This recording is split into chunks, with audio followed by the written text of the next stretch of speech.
सलाह देता हूँ, दुनिया में इतनी दौलत या ताकत है ही नहीं जो किसी की भी लालच पूरी कर सके, तो तुम उस रास्ते जाना ही मत, समझ गए? तो आ गए आप दोस्तों। आज हम बात करने वाले मोस्ट टैलेंटेड, ईमानदार और सच्चे देशभक्त यूट्यूबर भुवन बाम और बकचोदी की दुकान और सिंपैथी की मकान आशीष चंचलानी के बारे में। वैसे तो मैं ये वीडियो सिर्फ भुवन बाम के लिए ही बनाने वाला था, लेकिन जैसा कि हर समझदार इंसान जानता है कि अगर तुम भुवन बाम को कुछ भी बोलो तो आशीष चंचलानी एक वफादार कुत्ते की तरह भुवन को डिफेंड करने के लिए आ ही जाता है। एग्जाम्पल के तौर पे जब अमित भड़ाना के साथ कुछ गलत हुआ था तो उन्होंने अपनी स्टोरी में भुवन बाम को पोक करते हुए कुछ लिखा था, लेकिन उसका रिप्लाई भुवन बाम ने नहीं बल्कि उसके पालतू कुत्ते आशीष चंचलानी ने अपनी स्टोरी में दिया था। अब तुम मालिक को कुछ बोलो और उसका पालतू कुत्ता तुम पे भौंके ना, ऐसा तो हो ही नहीं सकता। इसलिए मैंने सोचा कि मालिक और कुत्ते दोनों को एक साथ ही लपेट लिया जाए। वैसे भी दोनों के कर्मकांड तो सेम ही है, तो दोनों पे अलग अलग वीडियो क्यों बनाना। तो आज हम कुछ प्रूफ, फैक्ट्स और मेरी धांसू थियरी के साथ इनको एक्सपोज करेंगे। तो फिर चलो ना यार, मिलकर करते कुछ कांड, शुरू करते हैं बकचोदी मार के किसी की।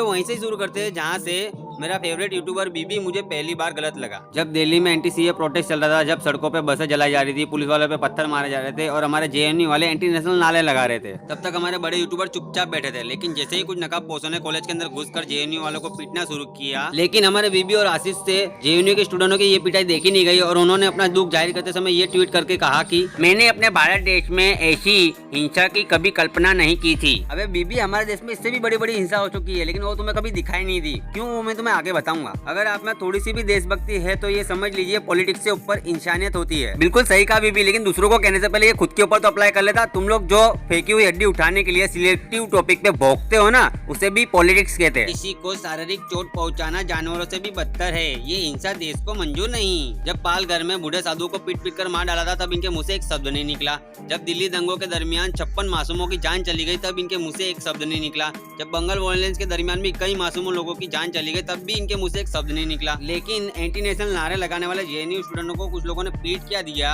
हमारे भुवन भाई को इतना दुख हुआ कि दुख के मारे वो पूरी रात सो नहीं पाए। वो रात अपन 2 बजे तक पिया। उसके बाद बीबी ने ये 2 ट्वीट और किए थे, इसको ध्यान से पढ़ लेना क्योंकि अभी आयरनी होने वाली है जी, बहुत भयंकर। उसके बाद बीबी के पालतू कुत्ते ने बीबी की बात को ही दोहराते हुए ये ट्वीट किया और उसके बाद दूसरा ट्वीट करते हुए ये बोला कि अब कोई मुझे एंटी नेशनल मत बोलना। अरे किसने आशीष को एंटी नेशनल बोल दिया? अरे कोई आशीष को एंटी नेशनल नहीं बोलेगा। आशीष एंटी नेशनल थोड़ी है। आशीष तो एक नंबर का धोखेबाज, दोगला, लालची किस्म का कुत्ता इंसान है, जो अभी मैं आपको आगे बताऊंगा। अरे आशीष और बीबी, तुम लोग हिंदू ही हो ना? अरे नहीं यार, मैं हिंदू मुस्लिम नहीं कर रहा हूँ, मैं तो बस इसलिए पूछ रहा हूँ क्योंकि तुम जेएनयू वालों को सपोर्ट कर रहे थे और जेएनयू वाले तो कुछ ये नारे लगा रहे थे।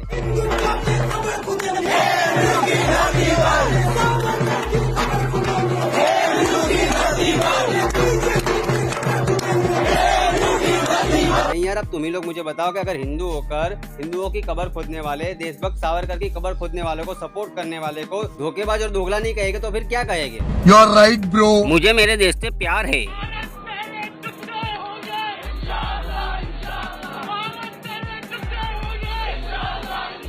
हर नागरिक की तरह देश में अमन और शांति चाहता हूँ।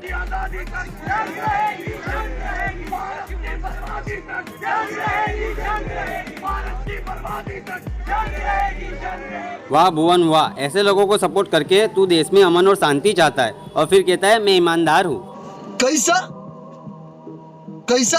एक बंदे ने भुगड़ बाम के ट्वीट को रिप्लाई देके ये लिखा, तो भुगड़ बाम उसको रिप्लाई देते हुए कहते हैं ये जो तुम बोल रहे हो ना, इसे ही टेररिज्म कहते हैं। वाह मेरी चालाक लोमड़ी वाह। इस हिसाब से तो तालिबान वाले वर्चुअल सेक्स कर रहे हैं, और जो पिछले वीक कश्मीर में हुआ उसमें हमारे भुगड़ बाम को आतंकवाद नहीं दिखा, क्योंकि आतंकवाद में भी आतंकवाद देखने के लिए फंडिंग थोड़ी नहीं मिलती है। जिनको ये जोक नहीं समझा ना, जाके पोगो देखो तुम लोग। हाँ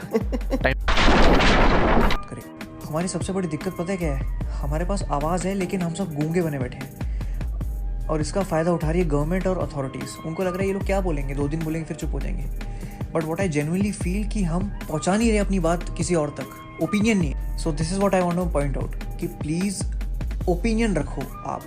आप क्लूलेस मत रहो कि नहीं पता नहीं सबसे डेंजरस चीज़ है, या तो हाँ या तो ना। ओपिनियन रखो, अगर आपको लग रहा है ये सही है तो सही है, गलत है तो गलत है। जो ज्ञान तो दूसरों को दे रहा है, क्या तूने खुद उस ज्ञान पे अप्लाई किया? एंटी सीए प्रोटेस्ट में 50 से ज्यादा लोगों की जान चली गई, लेकिन क्या तूने वहाँ पे क्लियर स्टैंड रखा कि सीए कानून सही है या गलत है? तो महीने से चलने वाले फार्मर प्रोटेस्ट पे क्या तूने अपना क्लियर स्टैंड रखा? क्या तूने पालघर साधुओं पे अपना क्लियर स्टैंड रखा था, या फिर तूने रिंकू शर्मा पे अपना क्लियर स्टैंड रखा था? यहाँ तक कि निकिता तोमर के मर्डर पे भी तुम लोग चुप रहे, जिसकी सीसीटीवी फुटेज आज भी यूट्यूब पर मौजूद है। अच्छा, तो तुम लोग निकिता तोमर पे बोलते हैं तो कुछ लोग तुमसे नाराज होकर तुम्हें अनफॉलो कर देते, या फिर पालघर के साधुओं पे या फिर निकिता तोमर पे बोलने से हिंदू मुस्लिम हो जाता, और हिंदू मुस्लिम करना तो गलत है ना, लेकिन जातिवाद फैलाना एकदम सही है ना बीबी? तभी तूने और तेरे कुत्ते ने हाथरस केस पे तुरंत ट्वीट कर दिया था। अब तुम लोग सोच रहे हो कि ये ट्वीट तो एकदम सिंपल है, इसमें इन लोगों ने क्या गलत किया? तो रुको जरा, सबर करो। जो लोग भी हाथरस केस के बारे में जानते हैं उन्हें इतना तो पता ही होगा, जब हाथरस केस वायरल हुआ तो उसके साथ दो चीज और वायरल हुई थी। पहली, जिसमें आधे पक्ष लोग कह रहे थे कि रेप हुआ है और आधे लोग कह रहे थे कि रेप नहीं हुआ है, और दूसरी, इस केस को डायरेक्ट जातिवाद से जोड़ा जा रहा था। लड़की दलित है, रेप करने वाले ठाकुर है, ठाकुरों ने दलित लड़की का रेप कर दिया। यहाँ तक कि आधे से ज्यादा न्यूज चैनल और न्यूज आर्टिकल्स में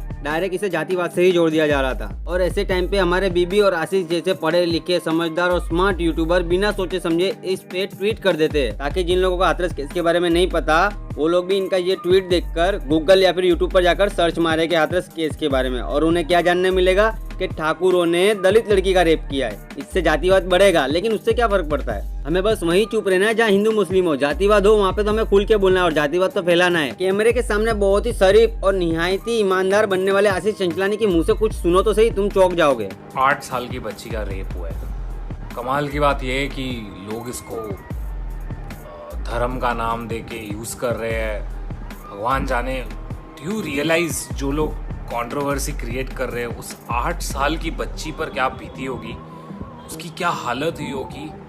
भगवान ना करे, आपकी वो बहन हो सकती थी, आपकी बेटी हो सकती थी। Getting out of hand, and आप लोगों को भी इसके अगेंस्ट आवाज उठानी चाहिए। Every one of us, you, me, every person, not for the sake of religion but sake of humanity. This is disgusting, heart breaking. क्या बोलूं मैं? अबे इतने टैलेंटेड होकर भी अगर तुम्हें सिलेक्टिव टॉपिक पे भौंक के सिंपैथी लेकर ही जीना पड़े तो थू है तुम्हारे टैलेंट पे। तुम चुल्लू भर पानी में जाके डूब के मर जाओ।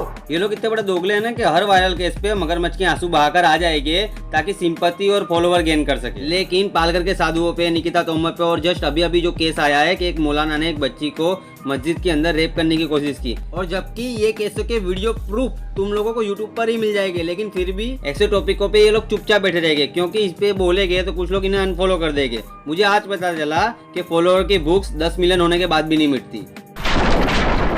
अब ये मत कहना कि मैं हिंदू मुस्लिम कर रहा हूँ, मैं तो तुम लोगों को बता रहा हूँ कि हिंदू मुस्लिम कौन करता है। जब विक्टिम मुस्लिम होता है और अपराधी हिंदू होता है तो हम सब मिलकर एक साथ आवाज उठाते हैं। लेकिन ऐसे दोगलों को क्या बोलना चाहिए जो सिर्फ तभी आवाज उठाते हैं जब मुस्लिम विक्टिम होता है। हिंदू जहाँ विक्टिम हो और मुस्लिम जहाँ अपराधी हो वहाँ इनकी बोलती बंद रहती है, वहाँ पर ये लोग एक शब्द नहीं बोलते। और अगर तुम्हें बोलना ही है तो दोनों तरफ से बोलो, और गुनाह देखकर इंसाफ की मांग करो यार। ये रिलीजन देखकर इंसाफ की मांग मत करो कि विक्टिम मुस्लिम होगा तो ही हम इंसाफ मांगेंगे, विक्टिम हिंदू होगा तो हम इंसाफ नहीं मांगेंगे। ये दोगलापंथी बंद करो। खुद पॉलिटिक्स खेलते हो और फिर बोलते हो पॉलिटिक्स बहुत गंदी चीज है। क्यों? अरे इसका स्टाइल है। क्यों का स्टाइल? ये बाबूराव का स्टाइल है। इतना सब कुछ करने के बाद भी इनका जी नहीं भरा तो इन्होंने अपने फैंस के जरिए वीडियो बनाकर हेमकुंड फाउंडेशन को तगड़ी फंडिंग दिलाई। अगर आप में से किसी को हेमकुंड फाउंडेशन के बारे में नहीं पता तो मैं इसे पहले भी एक्सपोज कर चुका हूँ 2 वीडियो में। उन दोनों वीडियो की लिंक मैं अपने डिस्क्रिप्शन में दे रहा हूँ, आप चाहो तो जाकर देख सकते हो। हेमकुंड फाउंडेशन के ओनर रोहिंग्या को सपोर्ट कर रहे हैं, उन्हें रोहिंग्या मुस्लिम के ताकि रिलीजन की चादर उड़ाए तो सिंपैथी ज्यादा मिले। लेकिन मैं आप लोगों को बता दूं, ये वही रोहिंग्या से जो बिना कागज के गैर कानूनी तरीके से हमारे देश में घुसकर रह रहे हैं। यही रोहिंग्यास ने कई कत्लेआम भी किए थे। यहाँ तक कि हमारे देश की सरकार भी इन रोहिंग्यास को देश के लिए खतरा समझती है। लेकिन हमारे भुवन और आशीष के बेस्ट फ्रेंड इन रोहिंग्यास को खुल्लम खुल्ला सपोर्ट करते हैं, जिससे भुवन और आशीष ने करोड़ों की फंडिंग करवाई थी। अब तुम लोग सोच ही सकते हो कि कोरोना के नाम पे जो फंडिंग करवाई गई थी हेमकुंड फाउंडेशन में, वो फंडिंग कहाँ यूज हुई होगी। ये हेमकुंड फाउंडेशन के ओनर अपने आप को सिख कहते हैं, लेकिन सीए कानून के द्वारा पाकिस्तान, अफगानिस्तान और बांग्लादेश से आए हुए सिखों को सपोर्ट करने की इन्होंने बात तक नहीं की। और ऐसे बंदे के साथ हमारे भुगड़ बम फोटो खिंचवाते, कार में बैठकर वीडियो बनाते। तो भुवन एक क्लियर स्टैंड भी ले लेना कि तू रोहिंग्या को फुल सपोर्ट करता है। भुवन और आशीष जैसे बड़े यूट्यूबर समझदार और जिम्मेदार होने के बाद भी एक बार नहीं, 2 बार नहीं, 3 बार सेम गलती कर दे तो इससे एक ही चीज साबित होती है, या तो ये लोग एक नंबर के झूठे और मक्कार है, या फिर ये एक नंबर के पढ़े लिखे जाहिल गवार है। और इन दोनों में से ये लोग क्या है इसका जवाब ये खुद ही दे सकते हैं। लेकिन मुझे पता है ये लोग कोई रिप्लाई नहीं देंगे, इसलिए मैं एक हैशटैग चला रहा हूँ एंड बीबी। ये हैशटैग आपको हर जगह फैला देना है, चाहे आप कोई मीम वीडियो देखो, किसी की लाइव स्ट्रीम देखो या कोई वीडियो देखो। आपको हर जगह ये हैशटैग लिखना है एंड बीबी। मुझे पता है कि इससे कुछ ज्यादा फर्क नहीं पड़ेगा, लेकिन थोड़ा बहुत फर्क तो पड़ेगा। और मैं ये नहीं कह रहा हूँ कि बीबी का जो आज नया वीडियो आएगा उसकी कमेंट सेक्शन में जाकर भी तुम एंड बीबी भर दो, लेकिन मैं कह नहीं रहा हूँ, इसका मतलब ये नहीं है कि तुम लोग कर नहीं सकते। तुम लोग अपनी मर्जी के मालिक हो यार, तुम लोग जो चाहे वो कर सकते हो। आज के लिए बस इतना ही। हर जगह ये हैशटैग फैला देना। 4 दिन बाद मैं एक और वीडियो लेकर आऊंगा, तब तक के लिए अलविदा दोस्तों। हमारी कंट्री में बहुत सारी प्रॉब्लम्स हैं और कुछ प्रॉब्लम्स ऐसी हैं जो जड़ से मिटाई जा सकती हैं, उनको अवॉइड किया जा सकता है, लेकिन वो कर नहीं रहा कोई, क्योंकि ना हमें परवाह है, ना हम आगे आगे कुछ बोल रहे हैं और ना कोई हमारी सुन रहा है। चुप, बिल्कुल चुप। हिम्मत कैसे हुई तेरी मुंह खोलने की?